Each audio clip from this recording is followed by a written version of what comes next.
It was late autumn in Cincinnati, Ohio. The kind of day where the air felt crisp but not biting, and you could smell chimney smoke curling from brick houses that had been standing since the 50s.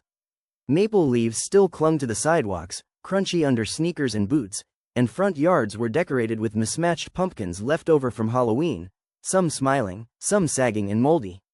A row of American flags flapped lazily from porches, faded from sun but still held proudly. Inside one of those homes, a two-story colonial with weather-worn siding and a squeaky screen door, lived Eleanor Parker, a 61-year-old retired schoolteacher with more neighborhood stories than she cared to share. She had the look of someone who knew exactly how long to microwave leftovers so they wouldn't turn rubbery, and she wore sweaters that smelled faintly of cinnamon and chalk dust.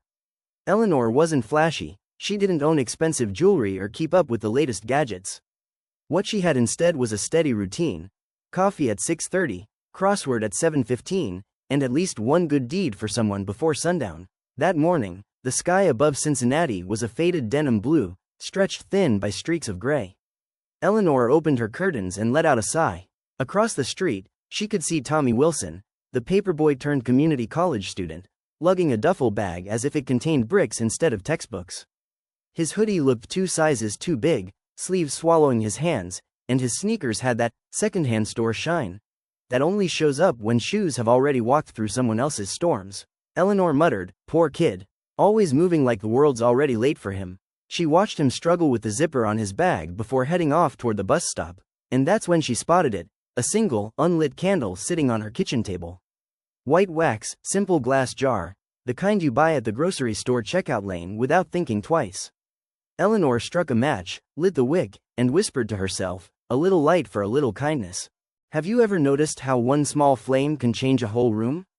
It doesn't shout, it doesn't make a speech, it doesn't demand applause. It just glows, and sometimes that's all someone needs, to be reminded that the darkness doesn't own them. What Eleanor Parker didn't know this crisp Ohio morning was that her little flame wasn't staying in her kitchen. Nope, that spark was about to jump, to stretch, to stumble its way into another life. Kind of like when you lend your neighbor a cup of sugar and end up changing the way they bake cookies for the rest of their days. This story isn't about candles, not really. It's about how one tired soul with a sweater that smells like cinnamon can light up a whole block without even trying. Later that afternoon, Eleanor decided to walk down to Kroger's supermarket, the place she called her second classroom. Not because she was teaching anymore, but because every aisle seemed to be a lesson in patience, math, or how to resist buying 3 boxes of Oreos when they're on sale. As she pushed her squeaky-wheeled cart down the produce section, she spotted Maggie Alvarez, a single mom from the next street over. Maggie worked 2 jobs, waitressing at the diner and doing data entry for a logistics company. Her curly hair was always tied back, and her uniform smelled faintly of coffee and fried eggs. She was juggling a toddler on her hip and trying to inspect apples at the same time. Without thinking, Eleanor pulled one of the apples down, polished it against her sweater, and handed it to the toddler with a smile. The boy giggled, showing off 2 new teeth. Maggie chuckled, a little embarrassed. "Thanks, Mrs. Parker. Some days I feel like I'm drowning in my own to-do list." Eleanor shrugged, slipping the apple into the boy's tiny hand. "Honey, we're all drowning. Some of us just learn how to float longer. You're doing fine." Maggie's eyes softened. She didn't say anything, but you could tell that simple reassurance hid deeper than a week's worth of self-help podcasts. Now, here's the thing. Eleanor didn't hand out that apple like she was saving the world. She wasn't standing on a soapbox yelling, "Behold, I shall deliver fruit and wisdom." Nah, she just noticed. And noticing, that's where the magic begins. Because when you notice someone, when you actually see them instead of just walking past their chaos, you're lighting a candle in their night. And you don't even lose your flame in the process. Isn't that wild? You give light away, but you stay just as bright. Try doing that with your Wi-Fi password and see how long it lasts. By evening, the weather had turned colder. The kind of cold where you can see your breath puff out like you're practicing for a dragon roll in a middle school play. Eleanor had just settled onto her porch with a blanket and a mug of tea when she heard the sputter of a familiar old Chevy truck. It was Gary Thompson, her next-door neighbor. Gary was in his late 40s, divorced, and carried himself like a man who'd lost a few more battles than he'd won. His work boots were scuffed, his jacket had paint stains, and his eyes looked like they hadn't seen a vacation in 20 years. He hopped out of his truck, shoulders heavy with the kind of exhaustion money can't fix. Eleanor waved him over. "Gary, You look like you've been wrestling bears out there. Sit down before gravity claims you. Gary chuckled wearily but joined her on the porch. They sat in silence for a moment, watching the streetlights flicker on one by one. Finally, Gary sighed. Sometimes I think this whole town forgot me. You know, like everyone's moving on, and I'm just stuck patching drywall until I turn to dust. Eleanor leaned over, touched his arm gently. Then let this porch be the place that remembers you. Right here, right now. Gary didn't reply, but his shoulders eased just a little. And in that quiet porch light, his tired soul borrowed just enough warmth to make it through another day. People don't always need you to fix their broken pipes or rewrite their tragic backstory. Sometimes they just need a porch, a blanket, and someone who'll remind them they still exist. Eleanor wasn't out here trying to be Oprah. She was just being available. And availability, my friends, is the unsung hero of kindness. You don't need a cape, you don't need a TED Talk, you just need to show up. Because showing up, that's the candle lighter's superpower. Oh, and also, don't wrestle bears. That's just bad life planning. The day closed with Eleanor returning to her kitchen. The candle she'd lit that morning had burned low, wax pooled at the bottom. She smiled at the quiet flicker. Across the street, Tommy's bedroom light clicked on. Down the road, Maggie was tucking her toddler into bed with a shiny apple on the dresser. Next door, Gary finally allowed himself a full night's sleep. The flame might have been small, but it had traveled far. Eleanor whispered to herself, one candle at a time. And as if on cue, the wind rattled the window, but the flame stayed steady. Funny thing about candles, they don't compete. They don't say, hey, my flame's hotter than yours. They just share. They multiply light without losing any of their own. And isn't that what we're all secretly hoping for? To not run out of ourselves while giving something to someone else? Eleanor Parker wasn't extraordinary. She wasn't famous. She was just a flame, steady and stubborn. And yet, look how much brighter her corner of Ohio became because she decided to burn. Now, buckle up, because this story doesn't end with her. The spark's about to jump again, and you won't believe where it lands. The next morning in Cincinnati began with a drizzle, the kind of rain that wasn't serious enough for umbrellas but heavy enough to ruin your good hair day. Puddles collected in the cracked sidewalks, and kids in hoodies splashed their sneakers on the way to school. The town looked softer in the gray light, as if someone had turned the saturation down on real life. Across the street from Eleanor Parker's house, Tommy Wilson yawned his way out the door, duffel bag once again hanging from his shoulder. His hoodie hood was pulled so far forward he looked like a monk of eternal exhaustion. He stopped, glanced back at his house, then sighed and kept walking. His mom worked double shifts at the hospital, his dad wasn't in the picture, and the bills piled up like stubborn snowbanks. But Tommy's night had been different.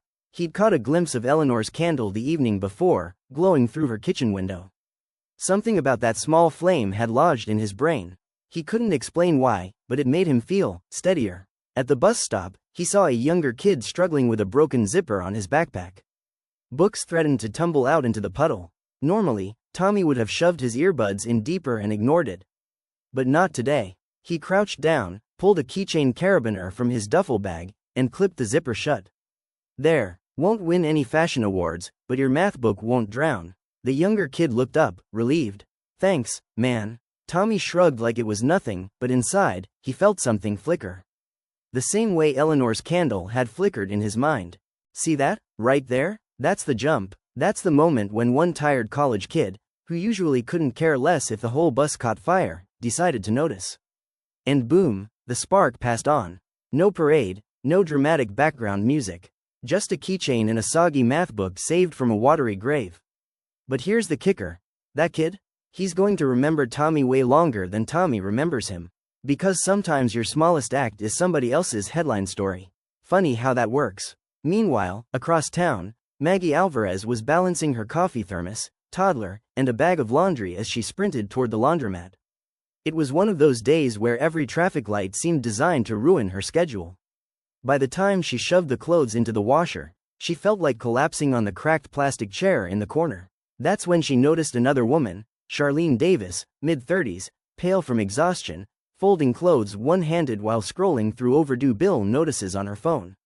Charlene's daughter sat on the floor nearby, coloring with a broken crayon stub. Maggie hesitated, then pulled an extra pack of crayons from her bag. She always carried a spare, thanks to her toddler's knack for losing things. She handed it to Charlene's daughter with a grin. Here, sweetie, Every masterpiece deserves more than one color. The little girl's face lit up. Charlene blinked, as if she'd forgotten what kindness looked like in the middle of her overdue notices. Wow, thank you, Charlene said, her voice cracking slightly. Maggie smiled, brushing off the moment. Hey, Mom's gotta stick together. And there it is again.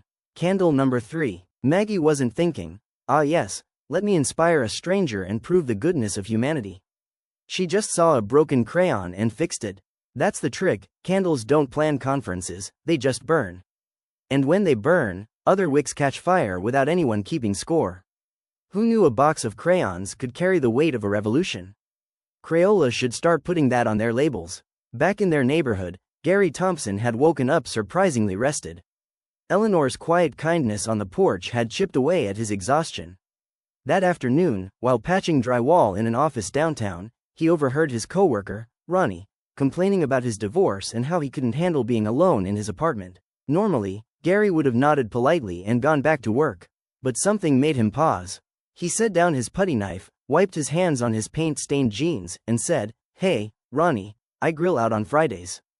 Burgers, beer, the works. Come by. Nobody should eat frozen pizza alone on a Friday. Ronnie looked stunned. Seriously? You don't even like me that much. Gary smirked. Yeah, but my grill doesn't judge. You bring the buns, we'll call it even. Ronnie laughed for the first time in weeks. Ladies and gentlemen, meet candle number 4. It doesn't look like much, a man with a rusty grill and cheap beer. But that's how loneliness gets burned away. Not with fireworks, not with therapy bills you can't afford, but with Friday burgers on a scuffed patio. Sometimes kindness doesn't even need seasoning. Just fire and buns, and maybe some mustard if you're fancy. By the weekend, the spark had stretched far beyond Eleanor's little kitchen candle. Tommy helped the younger kid with his math homework on the bus. Maggie offered Charlene a ride to work when the bus broke down.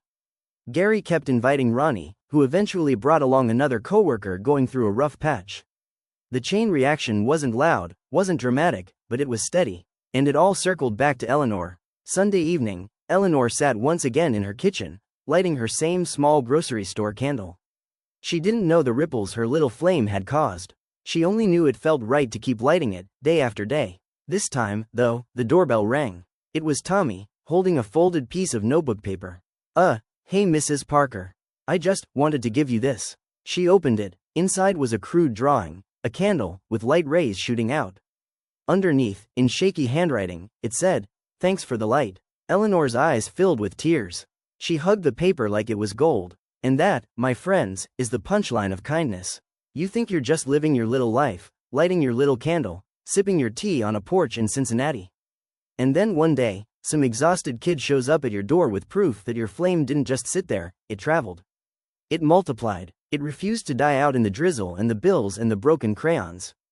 It became someone else's fire. So here's the lesson. You don't need to fix the world. You don't need to own the world. You just need to light one candle. And when you do, watch out, because flames are contagious. Oh, and in case you're wondering, yes, Eleanor framed that drawing. Hung it right above the coffee maker. And every time she lights a candle now, she laughs and says, I hope this one doesn't burn the curtains. Because hey, even the brightest wisdom can use a little humor to keep it alive. Like and subscribe if you want daily dose of happiness and motivation.